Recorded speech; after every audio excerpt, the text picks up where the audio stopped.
meeting at Tucker. Thank you, Sean. Good show tonight, as always. Thank you. And welcome to Hannity. All right, we have so much breaking news at this hour. Now, we're going to get you up to speed on all of it before we do get to our opening monologue. We have Dr. Sebastian Gorka, Greg Jarrett, the great one, Mark Levin, a rare appearance. Tommy Lahren hits the street. It's pretty unbelievable. Also, exclusively, James O'Keefe with his latest shocking undercover footage that appears to show beyond serious violation of privacy at Twitter. He will join us tonight. You don't want to miss any of that. And I will say tonight's video of the day is probably the funniest one you've ever seen. It's all coming up, but we start with sad breaking news tonight. A very disturbing report out of California. They are calling it a house of horrors. Multiple children found starving, chained to beds in a home in Southern California. With the very latest on this horrific developing story, our own Trace Gallagher.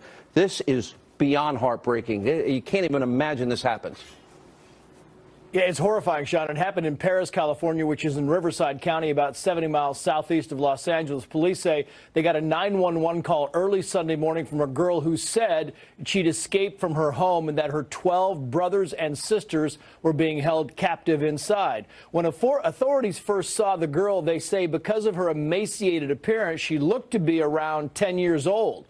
But she's actually 17. What they found inside the home was even more disturbing. Several children were, quote, shackled to their beds with chains and padlocks in dark and foul-smelling surroundings. Police assumed all 12 found inside were kids, but 7 of them turned out to be adults, ranging in age from 18 to 29. The youngest victim, only 2 years old. According to police, the parents, David and Louise Turpin, couldn't give a logical explanation as to why their children were in this condition. The Turpins were charged with torture and child endangerment, and bail was set at $9 million each. David Turpin's parents told a local news station they are, quote, surprised and shocked at the news. And, of course, Sean, a lot more information yet to come. Trace, do we know the story anything about the neighbors? I mean, did they not know there were that many kids and that many people in the house, and they obviously never saw them? It's a great question. And right now, you've got news crews out there, and you've got investigators combing the scene. The parents are now in jail, and we're going to find out a lot more about what the neighbors knew, if these kids went to school, and what the people in the community might have known about the family. Clearly, they had parents who were very surprised at this, what the rest of the community knew about the kids and the adults, and if they ever finished school. That's still to come. Sean. All right. Thanks, Trace Gallagher. There's evil in our time. We'll have more on that developing story. Also new tonight, Democrats, the left, they are in total freakout mode, and they're actually trying to blame President Trump for Hawaii's missile warning false alarm debacle over the weekend. He had nothing to do with it. Here's what happened. During a shift change Saturday at the Hawaii Emergency Management Agency, one employee was conducting a routine test on the alert system. The employee then accidentally sent this live alert out to everybody's cell phone: ballistic missile threat inbound to Hawaii. Seek immediate shelter. This is not a drill. Now, naturally, it created widespread doomsday panic. Some people were running for shelter. Drivers were abandoning their vehicles. Others desperately calling family and friends.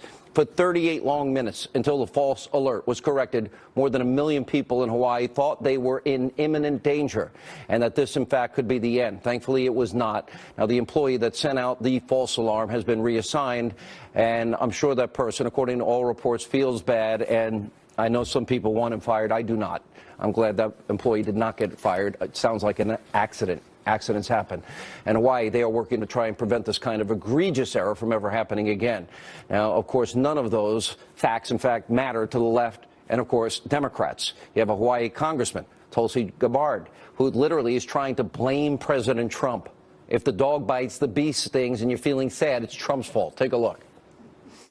This is the reality that people in Hawaii are facing, that there is a nuclear threat coming from North Korea that could come at any time. This is the reality that our country faces, and why our leaders, why Donald Trump needs to take action, negotiate with North Korea, get rid of this nuclear threat so that this is not something that people of Hawaii, in my home state of this country, have to live with. That this could have been a real threat coming in, and we better take this seriously. We've got to resolve this situation and get rid of this nuclear threat, achieve peace, so that this is not something that we have to live with as a new reality. Okay, you see that, CNN?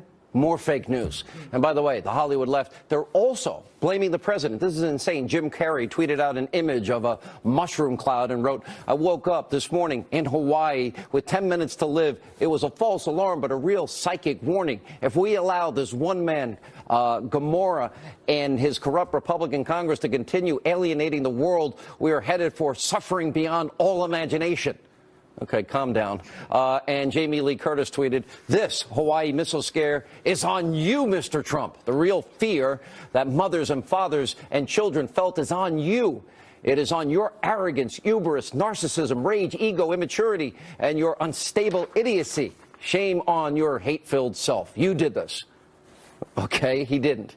Now, pretty unbelievable, but predictable, totally unhinged, and more proof of the left in this country. They will blame the president. If you get stung by a bee, you have a hangover, it's Donald Trump's fault, not yours, not the bee's, even though it's clear he had nothing to do with this. Also tonight, controversy continues to brew over President Trump's alleged immigration comments during an Oval Office meeting. Ed Henry, live from the White House tonight with all the latest details. And Lindsey Graham in a little trouble, I noticed. Ed.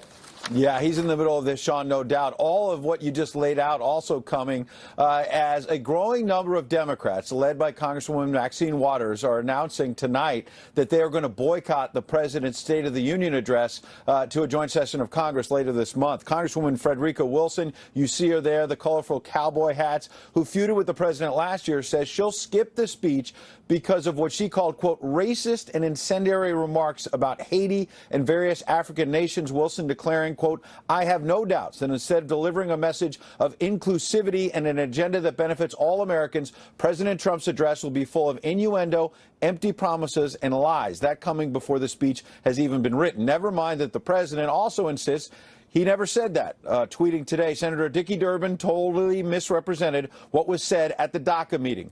Deals can't get made when there's no trust. Durbin blew DACA and is hurting our military. That from the president. But while two Republican senators in the room, Tom Cotton and David Perdue, suggested yesterday that Durbin did not accurately convey what the president said, another GOP senator, you mentioned him, Lindsey Graham, seemed to take a poke at his fellow Republicans by saying today his own recollection has not evolved like the others, and suggested that he rebuked the president in person for what he said. Interesting, because as the president insisted to reporters over this weekend he's not a racist before he had dinner with House Majority Leader Kevin McCarthy. You see him there in Palm Beach, Florida.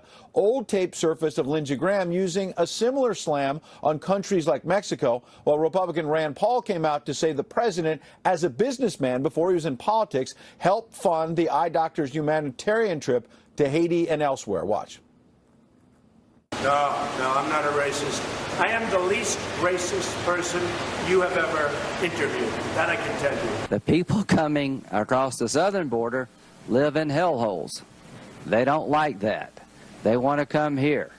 Our problem is we can't have everybody in the world who lives in a hellhole coming to America. I asked for donations before I went on the trip, and one of them was to businessman Donald J. Trump, who not only helped with the trip to Haiti, but also helped with a previous trip that we took to Central America. As all this happens, more and more likely we're going to face a government shutdown. The government runs out of funding Friday at midnight, which means if there's not a budget deal by then, Sean, there'll be a government shutdown on Saturday, the one-year anniversary of the president's inaugural, Sean. All right, 2 points. One, the government never shuts down. Non-essential employees get a furlough, and then they always get paid back. The government really does stay open in spite of what the doom and gloom media says. Sure. By the way, did Rand Paul just say that Donald Trump, who wasn't running for president, cared enough about people from Haiti that he donated money to help in these operations and helped a couple of hundred people? He was an eye doctor before, and still is, obviously, but before he ever entered politics. Rand Paul, known as a doctor, went on these trips.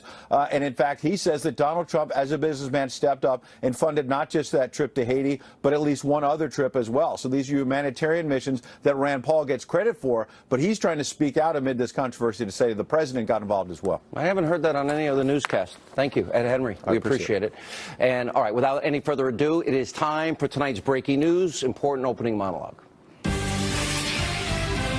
All right, tonight, evidence of rampant bias among special counsel Robert Mueller's team now emerging. We have been following this. We have new information tonight. Sarah Carter reporting Andrew Weissman met with the Associated Press and journalists. He did it last April to talk about the AP's investigation into Paul Manafort.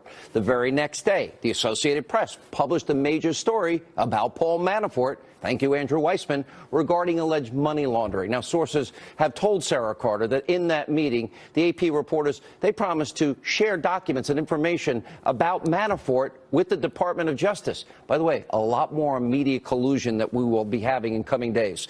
The AP, of course, denying that part of the story. Here's what should be concerning to every American tonight. During the meeting with reporters, Andrew Weissman, the #1 guy appointed by Robert Mueller, the head of the Justice Department's fraud division, and he then later, not long after, joined Mueller's investigation to look into Paul Manafort the next month. And according to Sarah Carter's reporting, Weissman told his superiors about the conversation with the AP, and during that time, he wasn't working on the Manafort case and did not have access to any documents related to it. Here's the thing. Weissman was discussing Paul Manafort with those reporters and then joined Mueller's team where he's leading the case against Manafort. Now, he was prejudging the case, prejudiced. There's a massive conflict of interest. We obviously see what's going on here. And then there's Weissman's disturbing history on top of it. Why would Robert Mueller ever appoint this guy that led the obstruction of justice case against Arthur Andersen Accounting in the Enron scandal back in the 2000s? Tens of thousands of people lost their jobs. They're out of business. Thank you, Weissman. The Supreme Court overturned a ruling 9-0 in the case. Weissman's job was a mess. And people also, and by the way, exculpatory evidence in one case that he withheld, and also responsible for putting 4 Merrill Lynch executives behind bars. Well, you might not care about Merrill Lynch guys, but guess what? They were innocent. Their convictions also overturned, this time by the 5th U.S. Circuit Court of Appeals. You'd care if it was your family. Did Robert Mueller, did he ever bother to check Weissman's history? No, because he already knew it. They're best friends. And Mueller also didn't seem to mind that members of his investigation donated $50,000 to Obama, Clinton, and the DNC, not 1 penny given to Donald Trump. This is political bias.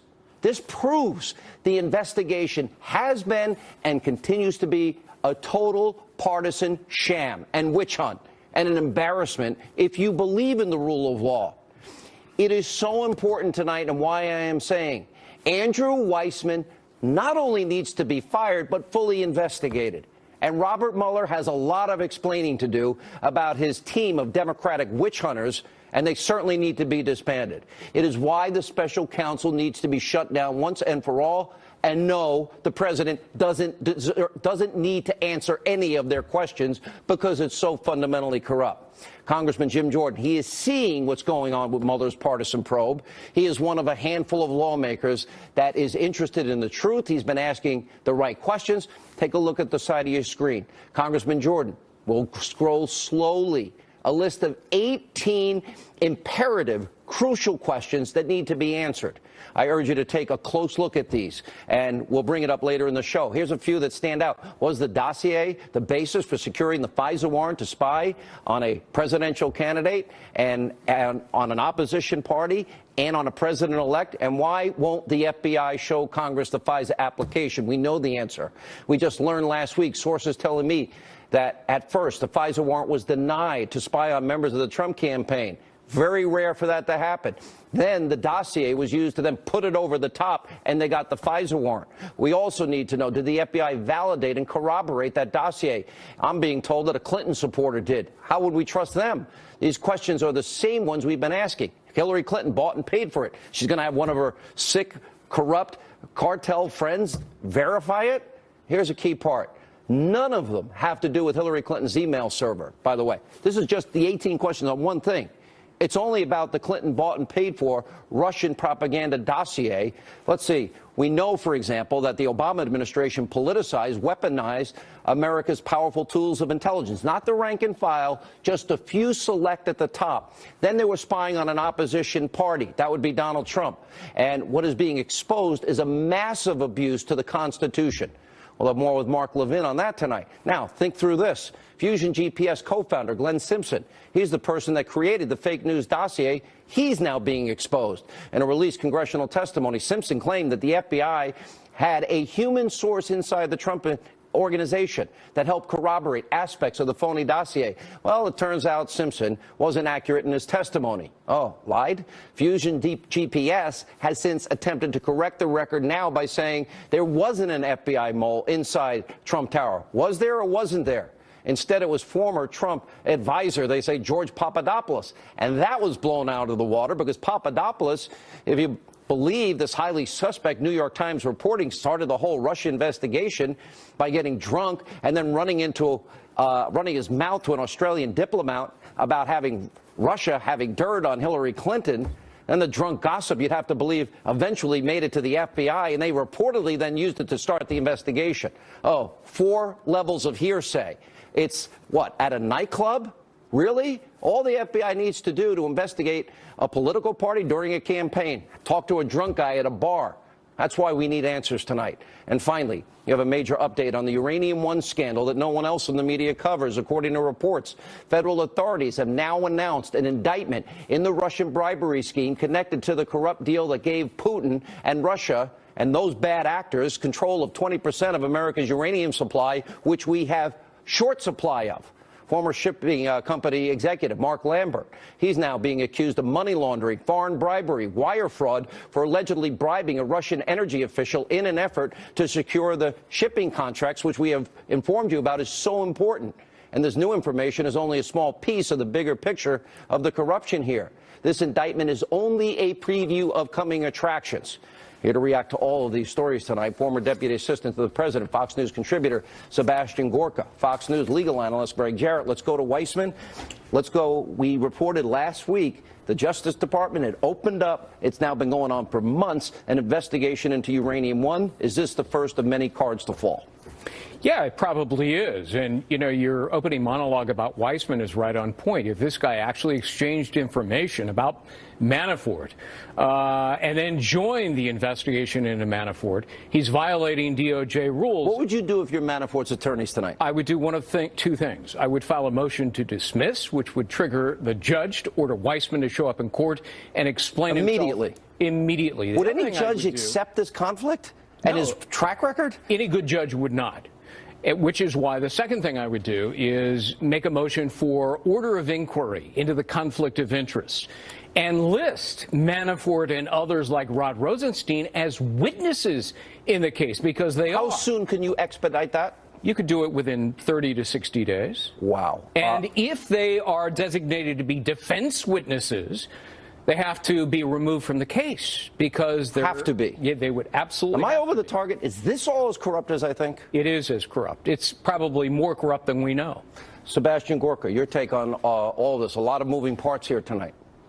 Look, Greg outlined exactly the conflict of interest issue, but I'd like to just pull it up a bit to the strategic level. And I know you've got Mark coming on, Mark Levin, the great one. Thank you. I don't want to steal his thunder, but Mark Levin has nailed it on his show today on radio. He's talking about this as a domestic surveillance scandal, and that's what it is. America doesn't have a secret police. It doesn't have an internal police force that spies on its own citizens for political reasons. At least it didn't until President Obama became the president. We now have a story that you can read in the unclassified press about Russian disinformation material being paid for by the FBI and being used to get FISA warrants to spy on U.S. nationals who are part of a political campaign. By the way, and opposition party candidates in an election year, and then spy on the president-elect. All right, I want to ask an offbeat question. Sure.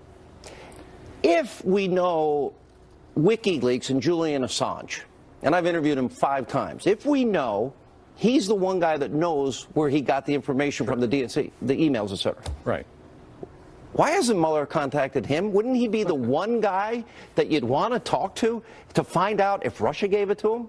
Yes, but that might actually help Donald Trump. And it's pretty clear that that's what Mueller and his team of partisans don't want to do. They want to hurt Trump, not help Trump. They're not searching for evidence. They don't want truth, is what you're saying. No, you're saying they don't want the truth. No, they would prefer to subvert the truth. I feel like I'm Jack Nicholson. You can't handle the truth. You're right. Sebastian, last word. There are a handful of large political scandals in American history. JFK's assassination, then we have Watergate, and then we have the Pentagon Papers. I think this scandal will turn out to be one of the biggest political scandals in the history of the United States. I talked to a high-ranking individual today, won't tell you who, said this makes Watergate, in terms of Pfizer surveillance abuses alone, look like kindergarten. I agree. This will be up there with the assassination of JFK. This is how big this is, the political targeting of your enemies using the intelligence services. That's the key. They did it to win an election and then overturn a duly elected president. Good to see you. You agree with that? I agree. It's undermining electoral democracy and blatantly subverting justice. Where's the media, Greg? I'm not the only one. It doesn't fit with their narrative. Good point. All right, thank you both. When we come back, Project Veritas is James O'Keefe. He's here tonight. Shocking new undercover videos that you must see showing one of the most influential companies in the world abusing power, and the great one. Thank me. God bless us. Monica Levin coming up. Two planes have crashed into the World Trade Center. You know what happened. So last week we told you about Project Veritas and its undercover investigation into whether or not Twitter, I think I have 3.2 million followers, are targeting conservatives.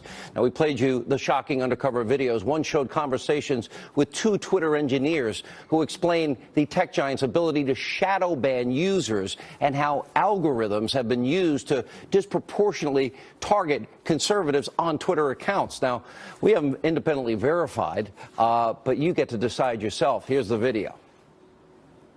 One strategy is to shadow ban so that you have ultimate control. The idea of the shadow ban is that you ban someone but they don't know they've been banned because they keep posting but no one sees their content.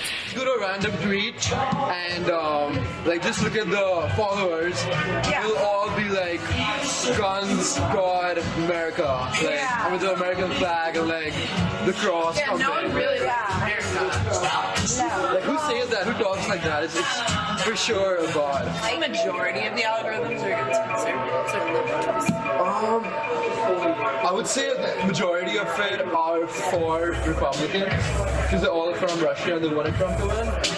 So you mostly just get rid of conservatives. I knew that. Yeah. Now, at the time, Twitter spokespeople told us, the Fox News Channel and the Hannity show, the individuals depicted in the video were speaking in a personal capacity, do not represent or speak for Twitter. Now, the spokesperson went on to write that Twitter does not shadow ban users, but does in some cases limit tweet visibility. Sounds like shadow banning, based on the nature of the interaction and the quality of the content. Who decides? Also today, this is beyond shocking. Project Veritas released their most shocking footage showing huge potential privacy abuses at the company. This time, current and former Twitter engineers admitting that employees view everything that you post on your server, including direct messages you think are private, and create a, quote, virtual profile on you, which they sell to advertisers and brag about looking at, like pictures between you and your girlfriend or whatever. Once again, take a look at the footage. You decide. So what happens is like when you like write stuff or when you post pictures online, they never go away. Like they're always on there. Because like even after you send them, people are like analyzing them, they're seeing what you're interested in, they're seeing what you're talking about, and they sell that data. They sell it to who? Like advertisers? Advertisers. Wait, you talking about just regular tweets or the DMs? Or both? Everything. Anything you post online. Wow. So even what you think is private, direct message. Yeah, they're analyzing it and selling that. Hey, what? So if I send someone a direct message, y'all are gonna look at it to analyze it? A machine's gonna look at it. An algorithm will look at it. Why? And they'll make a virtual profile about you. To actually charge advertisers for money, we have to prove it was you, and that's why using like an email address or like a cookie, something that can track you, that's more likely. If you go to Twitter for the first time, we have information about you. Okay. Because like we actually bought a company because of this, like Ads Network. Yeah. When you visit, like, we serve ads for other companies in other people's sites. Okay. So when you go and you see that ad, we get the information that you're this person seeing this ad at this moment, at this location, on this website. Okay. So we already have a lot of information about you. Oh, wow. Yeah. That's scary. Yeah. Like, I mean, what if that fell into the wrong hands? How would you protect people from that? You don't. You don't? There's no way. It is creepy Big Brother.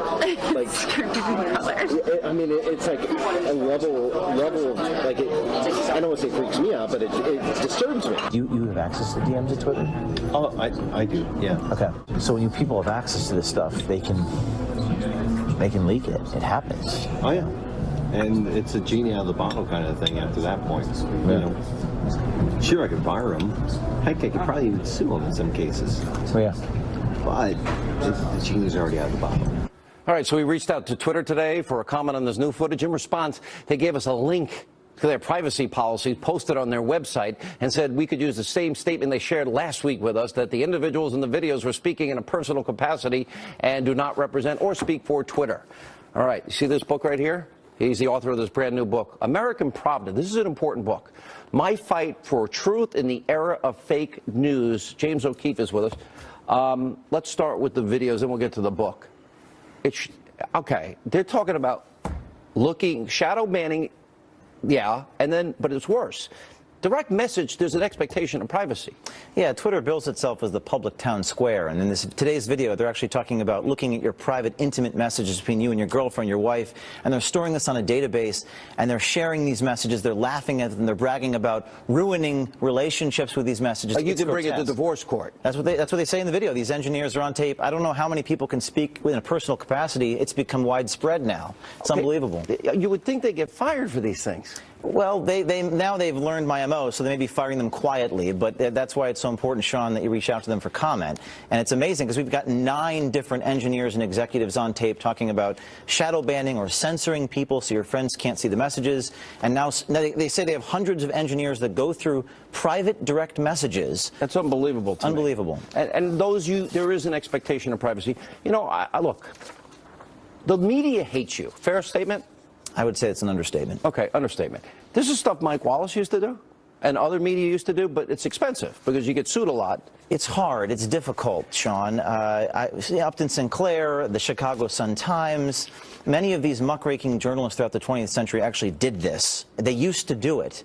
And it's gone. There's this new movie out, The Post, Tom Hanks. I mean, they talk about. And you try to release all the tape in terms of you selectively edit. Is that true? Well, we certainly release most of the tape as much as we can without compromising our sources and methods. But the media releases no tape and asks us to believe anonymous quotes and single-sourced quotes. Remind people how successful you've been with Acorn. Going back to that, the first time I interviewed you, you were dressed as a pimp in a video. Yeah.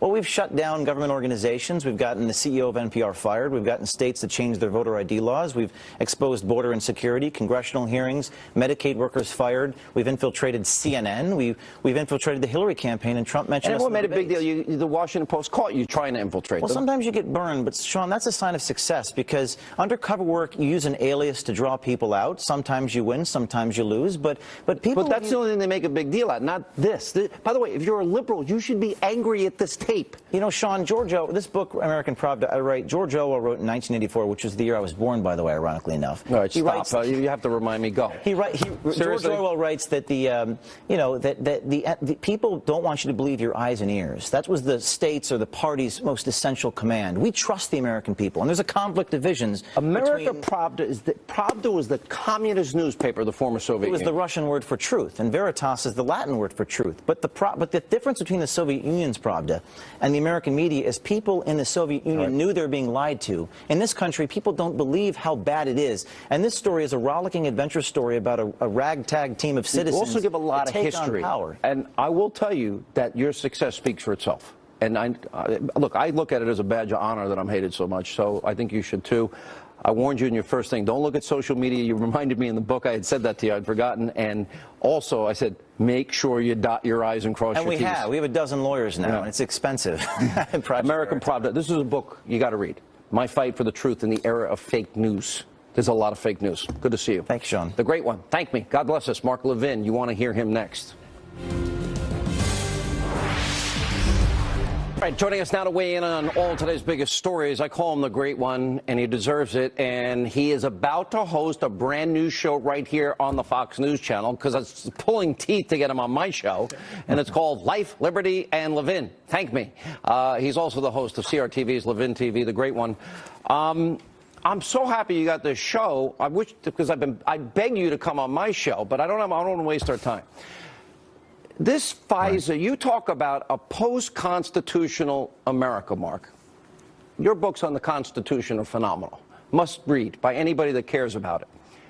And we're seeing a presidential candidate fix a primary who gets an exoneration before investigation with Comey and Strzok. I'm talking about Hillary, who then tries to fix by buying, bought and paid for Russian propaganda. And then those lies are used to get a FISA warrant against the opposition candidate and an incoming president and his team. If that's not post-constitutional, I don't know what is, Mr. Levin. A couple of things about that as an old chief of staff to an attorney general at the Justice Department. First of all, let me say this. As an American citizen, to watch this is repulsive. It's unconscionable. To watch the mob media do what they're doing. Last week we were told the president was mentally unstable. For months before that, we're told he's colluding with the Russians. Today we're told he's a racist. So he's colluding with the Russians. He's mentally unstable. He is a racist. And going to start a nuclear war. It's so disgusting. It's so outrageous. What happened to that author, Michael Wolff? 3 days ago, he was the in thing. Now he's gone. What happened to all the allegations about sexual misconduct? Now that's all gone. Now we're on to something new because a known liar, Dick Durbin, leaves a confidential meeting with the president and other senators. He's relied on by the media because they want to rely on him, just like they wanted to rely on that author. They want to push this president out. They talk about the 25th Amendment. They talk about impeachment. This is the Praetorian Guard media.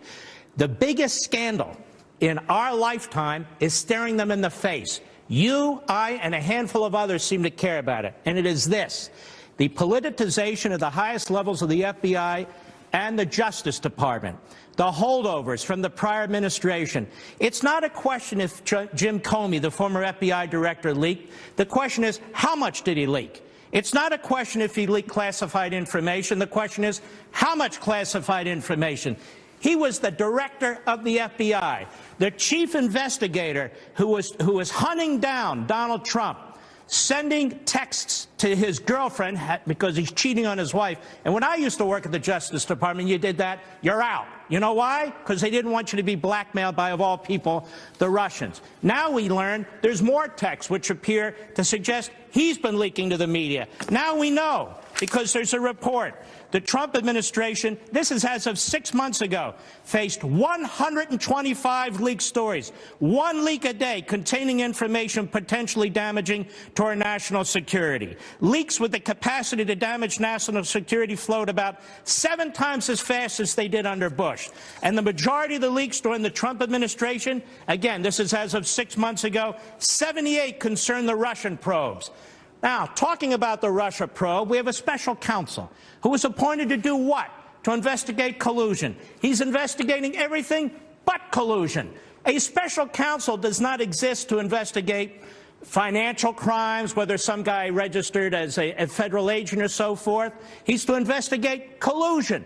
Where's your case, Mr. Prosecutor? What's it been, 6 months, 8 months? Give us your collusion case. Mark. Now, in addition to him, we have this dossier. This isn't a dossier. This is 35 pages of crap that was put together by this Fusion GPS.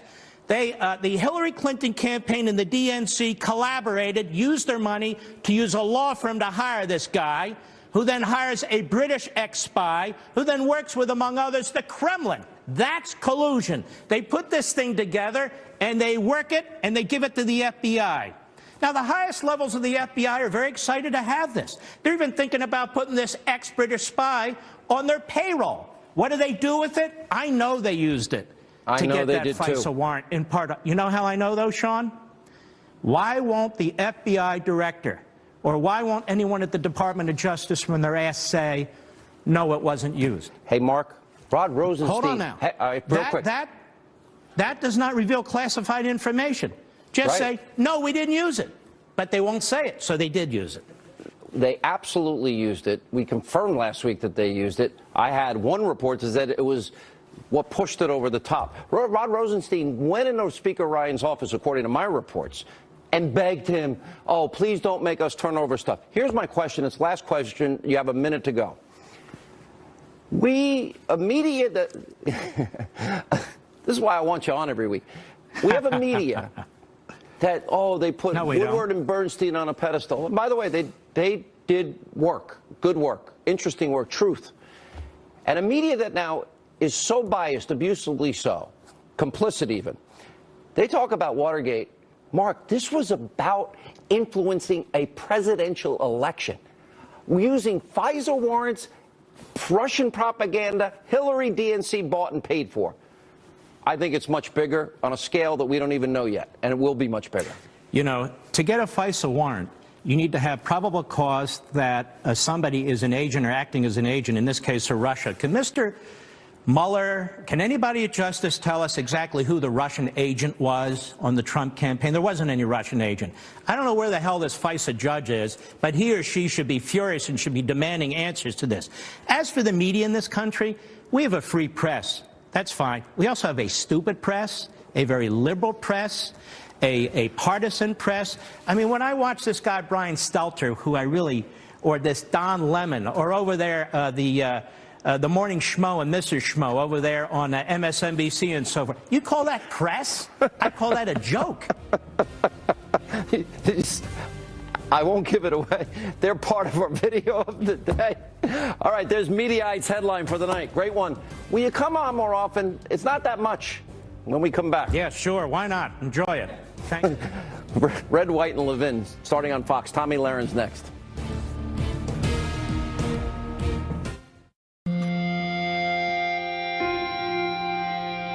$75 million of us. All right, so last week, Tommy Lahren told us that the people of West Hollywood, California, were not exactly friendly when she asked them about immigration. So Tommy went back to West Hollywood to ask people, well, what their problem is with Fox News and people like me and her. Take a look.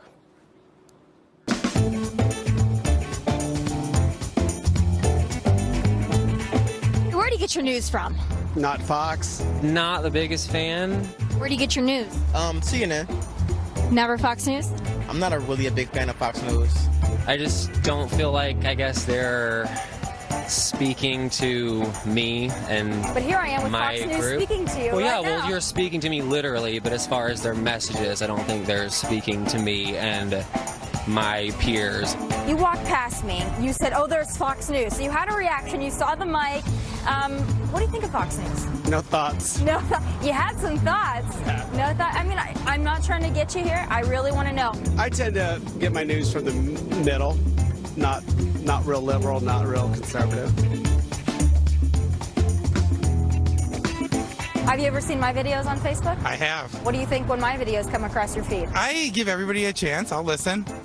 I respect every opinion, and, you know, love will conquer all. They told me that this place is about love and tolerance and welcoming, but apparently not if you're Republican. That is not the case.